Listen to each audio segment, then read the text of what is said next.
it could have been a lot better. It could have been slightly better written, especially the last story. But it was also very cliched. It was very routine, running up and down corridors and silly monsters.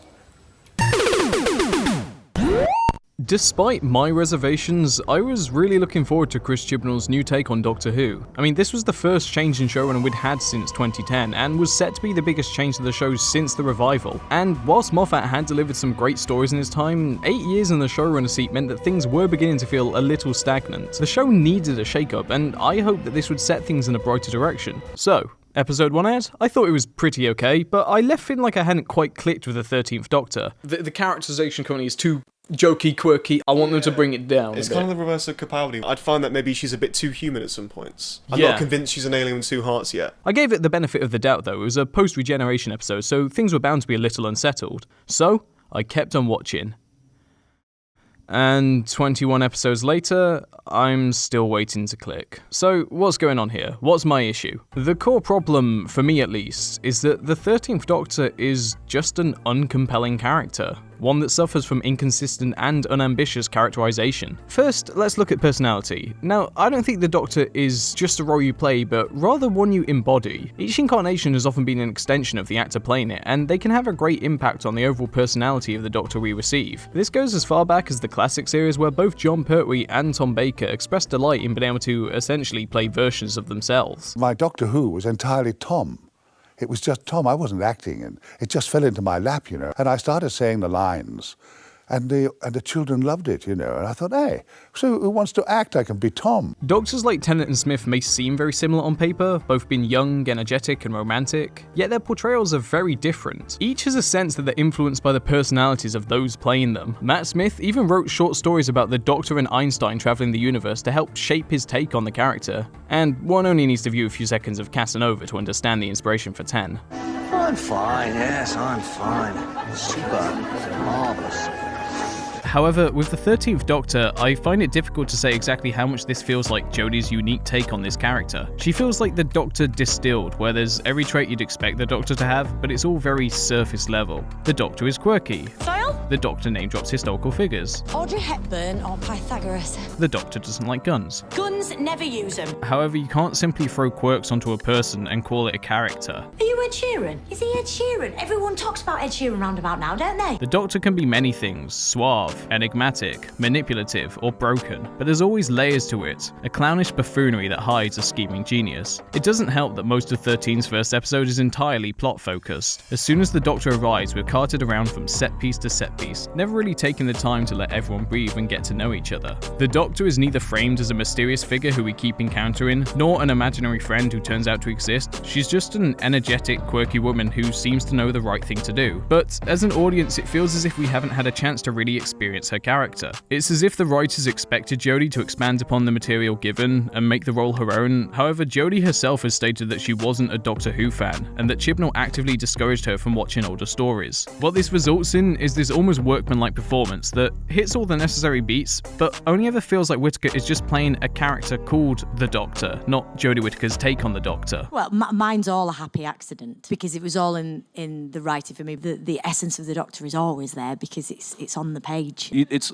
all of those things are hopefully there if the Doctor's in a story doing doctorish things, but really with this Doctor, it's Jodie, and she brings Jodie's Doctor alive. It's on the page. It's Jodie. It's on the page. It's Jodie. In fairness, this isn't helped by the directing or the dialogue. And she's locked in there, fed by that signal. Signal of what, though? Chibnall's Doctor Who is extremely exposition heavy, with far too many scenes consistent of the Doctor just explaining the plot details. You used the chameleon arch to hide your identity, to hide your mind, even from yourself. That's why the Sonic didn't pick it up, and Lee was your protector. Well done. There's an over-reliance on dialogue to tell rather than show, and the stiff, flat directing makes these info dumps even worse. This temporal isolator is an outlawed piece of kit. Radiation leakage and civilian casualties. Designed to freeze time but causes horrific collateral damage to anything and anyone that gets in its path. Horrible thing. It only highlights just how expository the dialogue is when you frame the Doctor in this flat, washed-out shot as she just stands and parrots all the questions the audience is supposed to be asking. So that means that one must be to stop this world and your world from ever touching. Wait, but that means that this world is dangerous. But how can it be dangerous? Also, what even has the power to create a copy world like this? Unless... Now, a large part of many Doctor's characters is their alienness. They're like watching an alien masquerading as a human, rather than an actual human. Aspects like their unusual taste in clothes or occasional distance from human emotion marks the Doctor as a distinctly otherly character. But with Jodie, her Doctor unfortunately feels very safe and derivative. Like a cross between Tennant and Smith, she's quirky, energetic, and optimistic. Even her clothing is similar, with an ankle-length coat draped over colourful braces. But unlike the fun contrast of a young man in an old boffin's clothes, or the ever-lengthening colourful bohemian scarf, there's nothing particularly eclectic about 13's clothing choice. It's strange because when I look at the original inspiration for the outfit, I begin to understand what the designer was going for, but the final look fits Jodie very differently and just doesn't quite carry the same vibe. It feels over-designed and doesn't quite suit her. Arguably, 13 looks far better in Capaldi's clothes than her own. There's something distinctly more doctorish and alien when she dashes around in the tattered remains of an old man's suit, and a look similar to this could have injected that much-needed sense of otherness. Either that or go full Missy and embrace the theatrics. Missy's starchy Victorian dress and theatrical performance feels like an alien masquerading as a woman. I want some new books, some toys, like a particle accelerator, 3D printer, and a pony. There's always this underlying sense that she's not human, but something darker, and these are the kind of enigmatic traits that the 13th Doctor is lacking. Whilst I quite like the tomboy take on the Doctor's clothing, I do feel they could have leaned into it harder, given us something a bit more visually interesting and less garish. Of course, Doctors 9 and 10 also have far more understated looks when compared to those of their predecessors, and were generally more human takes on the character. However, a key difference here is that 9 and 10 had distinct character arcs. Each had a journey that explored them, challenged them, and came to a clear resolution. 9 starts his series as emotionally closed off and pessimistic, still heavily scarred from his role in the Time War. Everything has its time and everything dies. Yet through travelling with Rose, our Doctor develops, learns to forgive himself, and gains optimism. Everybody lives, Rose. Just this once! Everybody lives! When faced with a chance to destroy the Daleks once again, though at the cost of all human life, this Doctor refuses. I'll do it! Then prove yourself, Doctor. What are you, coward or killer?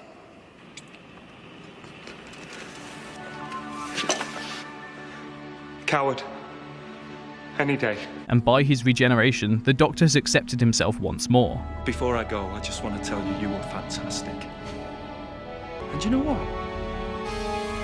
So was I. The 10th Doctor's character arc instead explores his ego and god complex, deconstructing the character and their careless approach to intervention. If the Doctor had never chosen this place on a whim, would anyone here have died? It highlights just how dangerous such a character could be, culminating in his Time Lord victorious moment during Waters of Mars. The laws of time are mine, and they will obey me! However, despite his growing god complex and fight for survival, the 10th Doctor ultimately sacrifices his life to save the humble Wilf, Donna's grandfather. Wilfred, it's my honour. So I'm left asking, what is 13's character journey? How is she challenged or explored in this series? She initially appears more clear-cut than prior incarnations, an optimistic adventurer without the baggage of her predecessors. Yet despite this clear-cut take on the character, her characterization feels weirdly inconsistent. This Doctor's morality is all over the place. Guns are bad, but trapping spiders in a room where they will either starve or suffocate? That's fine. Left to rot? How completely obscene. A horrific Amazon-esque company that abuses its workers, better kill the activist that wants to fight for change. She even weaponizes the Master's skin color against him in Nazi Germany. You're not exactly their Aryan archetype. Tiny Teutonic psychic perception filter. Facial perception filter. Very easy to jam. Now they'll see the real you. Good luck. Yet this is glossed over entirely upon his return. It only took one episode to use the Master's ethnicity against him, and it was none other than the Doctor herself. There's an almost careless, out-of-sight, out-of-mind approach to disposing of these villains, and this would be fine if the show actually addressed it, highlight it as one of her character flaws, and create drama from the consequences of her actions. But instead, the series leaves it unacknowledged, leading to this clumsy inconsistency. The Series 11 finale reveals that the Doctor's interference allowed Tim Shaw to gain massive power and begin committing planetary genocide, and the Doctor's response to finding this out is to just ignore it? Every action has consequences. These are yours, Doctor. I didn't mean it like that. So annoying. First she runs away, then she dodges it, and the rest of the episode never properly addresses it again. No time for reflection, nothing. Her carelessness doesn't play out like an intentional character beat, it plays out like sloppy writing. The tonal inconsistency on display creates this feeling that there are multiple versions of 13. One is sensitive and compassionate, one is socially awkward and childlike, one is on edge and aggressive, but they never really come together to feel like the same fully rounded character. Any shifts in her personality are rarely supported by story beats and development. In the Saranga conundrum, the Doctor is portrayed as surprisingly selfish as she fights to turn the medical ship back around to her TARDIS. Onboard crew don't have privileges to unlock. We'll see about privileges. This is a potentially interesting character beat that could lead to genuine conflicts, until this guy just tells her to stop it, and she just does? Of course you're right. Sorry. Then it's back to another standard runaround 13 episode. It gets even weirder when, even after 18 episodes together, the Doctor struggles to find the words to comfort Graham about his cancer fears. I should say a reassuring thing now, shouldn't I? Yeah, probably. I'm still quite socially awkward. So I'm just going to subtly walk towards the console and look at something. And then, in a minute, I'll think of something that I should have said that might have been helpful. It's debatable as to how this scene can be read, but what's frustrating is I'm certain one of these versions of 13 would have found the words to comfort him, or at least given him an awkward hug. The fact that we can read this scene in so many ways shows that we're really not sure what kind of character this Doctor is supposed to be. Series 12 does see a slight improvement overall though. There's at least a couple crumbs of a character arc, starting from the Master's destruction of Gallifrey, but the execution is once again messy and inconsistent. Half of these episodes feature a harsher, colder Doctor that distances herself from her companions and keeps secret, yet the other half feature our typical happy-go-lucky 13 that loves our companions and lives life as an open book. The series flip-flops between these two types constantly, limiting any moments of serious drama to awkward throwaway lines that tell rather than show. Fugitive of the Jadoon establishes that the Doctor has apparently been sneaking away on her own for hours at a time, never telling her companions why. Yet Can You Hear Me portrays the Doctor as completely stuck for what to do without them. Where do you go? I could always... Oh, nah.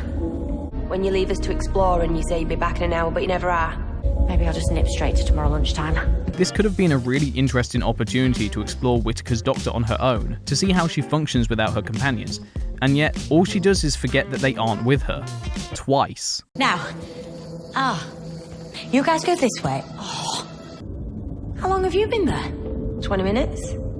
You haven't. The series seemed to be building up this idea of the Doctor and companions growing distant, yet never manages to stick with it for more than an episode. The companions are often so blindly supportive of the Doctor that any moments of potential conflict are diffused almost instantly. How long have you been here?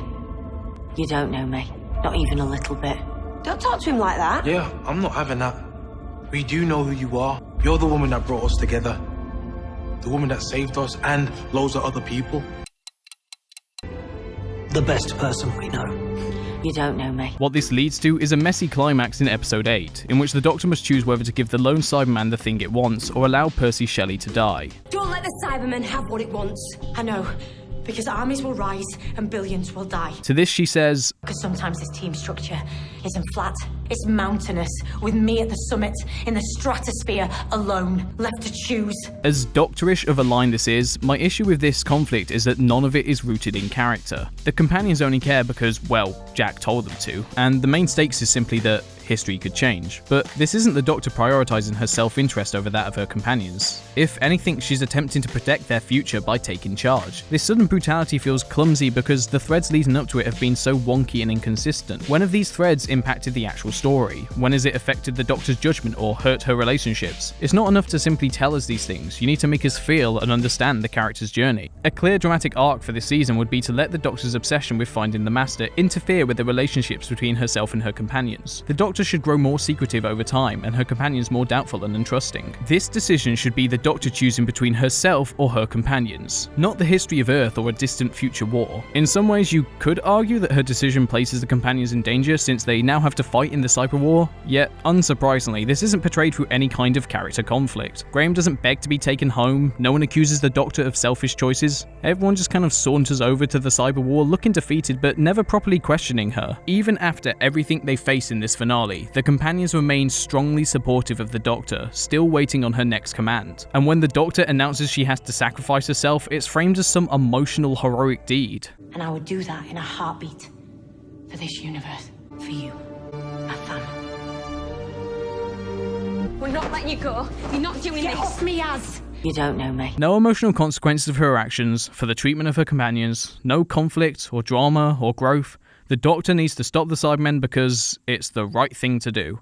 What follows is a shallow retread of the Series 1 climax, a button to save the day by wiping out all living things, but could the Doctor use it? Whilst that ultimate decision was entrenched in the character arc of the 9th, with a satisfying payoff when he refuses, the 13th Doctor eventually chooses not to because she doesn't want to die, maybe?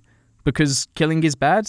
I don't know. I'm genuinely stumped as to what this moment means for the Doctor. It's a good thing she doesn't have to worry about it because random old dude is going to turn up and push the button for her. Looks like she was only worried about herself anyway. Oh, and I guess he was also the one that started all of this. You didn't start this.